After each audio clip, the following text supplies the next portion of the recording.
We welcome to the program Richard Greenlee, owner, promoter, Wratchet Entertainment Group. All right, Richard, you got the big Township Blues Festival. First time, right? Yes, the first inaugural. One. It's the inaugural, yes. Tell us about it. Well, we're going to be Saturday, November 11th, which is Veterans Day. And, we've done the Jazz Festival, or Township's done the Jazz Festival out there for 16 years. And the guys out at Township, wanted to do something, so we came up with this idea for the Blues Festival. So this is the first one. We plan on growing it every year. Got all-day music, 5 great bands, starting at 3:30 in the afternoon, going to 10:30 at night at the big green space right out in front of Sombra and Soulshine at the Township in Ridgeland. November the 11th. November the 11th. It's Veterans Day. Mm-hmm. Yeah, sure is. Yep. We'll be, a matter of fact, on the 10th, which is a Friday. Mm-hmm. We're going to be at the Mississippi Armed Forces Museum because it's Veterans Day. That's kind of a tradition for us here at SuperTalk. Looking forward to that. And then the next day, you got the Blues Festival. Yep. Who's coming? Okay, we've got a great lineup. Opening up the show is a legend, Jimmy Duck Holmes from Bentonia, Mississippi. He's the proprietor and owner of the Blue Front Cafe. If you know, it is the oldest surviving juke joint in the state. It's on the Blues Trail. Great guy. Jimmy Duck's awesome. Him and his guitar, and he just sings and entertains the crowd. After that, we've got a local boy from Clinton, Jericus Singleton. Played basketball at Southern, and William Carey, great blues musician, guitar guy. He'll be second. Third, we have got a band out of Memphis, a 6-piece called Ghost Town Blues Band. They are rockers. It's going to be a great. They're bluesy, but they're rock and get that ZZ Top feel and 6-piece. After that, a legend, Cedric Burnside, Grammy nominated, won all kinds of awards. Grandson of R.L. Burnside from Holly Springs. He will be doing a duo, playing around 7:15 to about 9 or so, and then closing it off is Brandon Taz Niederauer. And I don't know if you remember, but both Taz and Cedric have played on my lineups before. And Taz is from New York, prodigy guitarist, got discovered by the late Colonel Bruce Hampton. Actually discovered the Ellen DeGeneres show when he's 11 years old. He's played on stage with everybody there is. He is an insane guitarist. He's a 19-year-old kid now. I think he's at Yale, but he is still rocking. He's coming down to close the show for us. How do you get tickets? TownshipBlues.com. Have a website, TownshipBlues.com. Got everything there. We've got a VIP section with a tent and tables and chairs, and then we have just a big standard lawn. You'll bring your blankets, folding chairs, whatever you want to. Got great food and beverage out there, food vendors and full bar and soft drinks, everything you want. 3 p.m. to 10:30. Is that right? Yeah, about 3:30. Well, 3 p.m. the gates open. 3:30, I think, Jimmy Duck will go on stage, and we'll close it up about 10:30. And you've got some sponsors as well, right? Great sponsors, of course.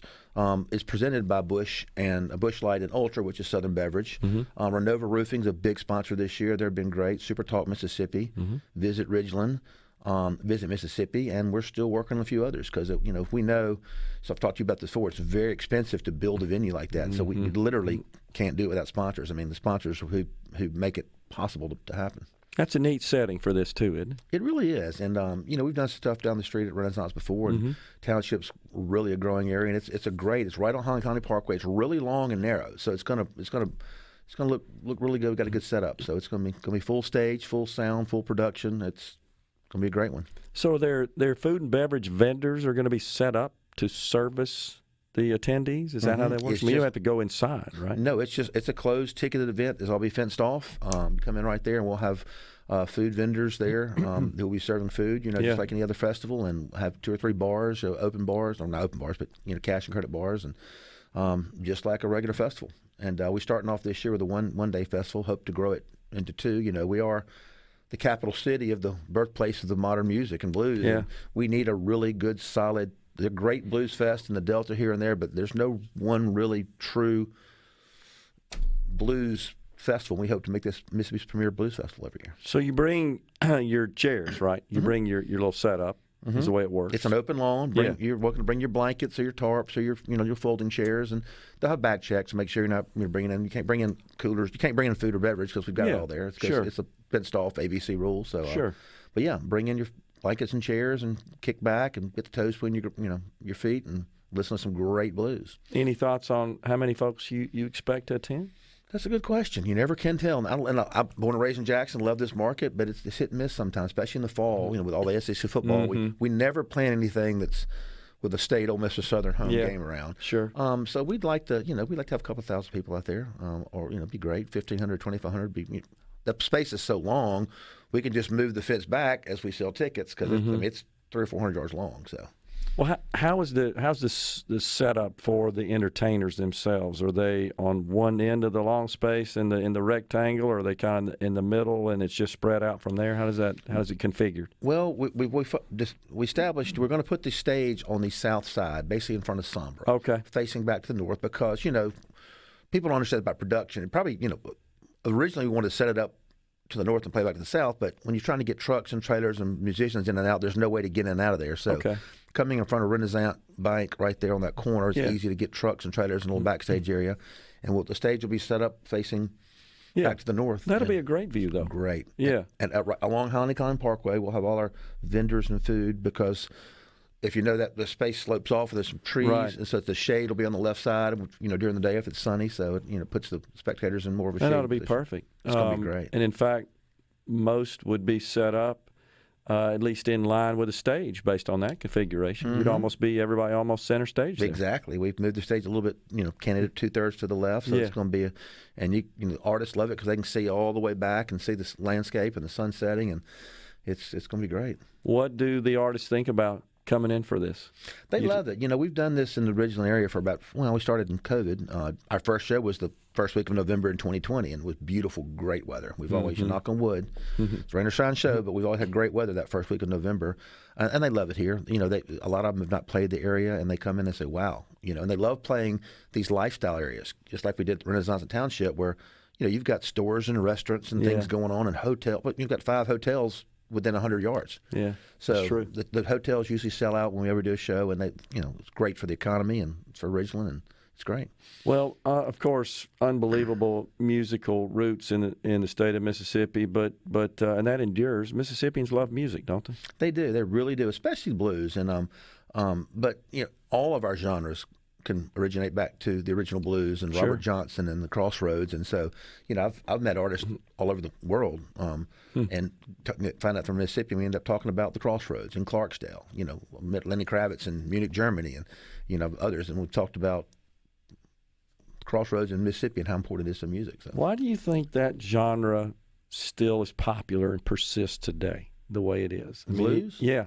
I think it's because it's really what founded modern music. Every punk, hard rock, soul, all can, and don't get me too philosophical, can lay its roots back to the blues and what it did for us, and the Delta and Mississippi, and it's just it's academic, and true academic musicians love to study and get into the history of where it came from, and all their idols are blues guys. Yeah, and all the original rock and roll artists, right, from the 50s, 60s, almost all will point to being influenced somehow by blues musicians. It is, and I'm not scholarly like most could be, but some could tell you exactly why and how it developed, but it's just literally, I met Dave Grohl, and he's talking about the blues in Mississippi, and they all point back to the blues, Yeah.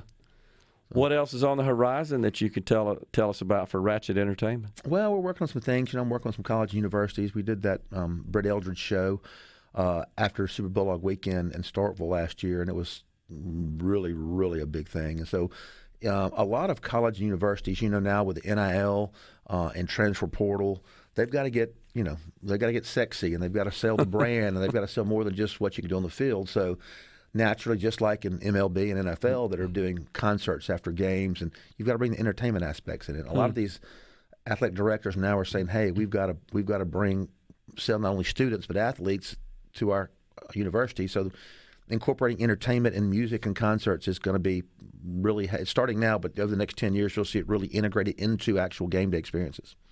Speaking of which, what do you think about all this interest surrounding Taylor Swift? You ever seen an artist like that? No. You see what their jersey sales and the brands, the Chiefs have gone up just because she's there? It's the whole. Tickets went up 40% last week. No telling what their brand value has gone up just because she's dating a player. That's unbelievable. Unbelievable. They need to pay her royalty. Well, my daughter and my wife are big Swifties, and went to see her perform in Nashville a few months ago. In the pouring rain? Yes, it was raining. It sure was. Sometimes rain makes the greatest experiences you've ever seen. TownshipBlues.com. Get your tickets today. Sounds like a lot of fun. Richard Greenlee, owner, promoter, Wratchet Entertainment's been our guest. We're coming right back with more in the Element Wealth Studio.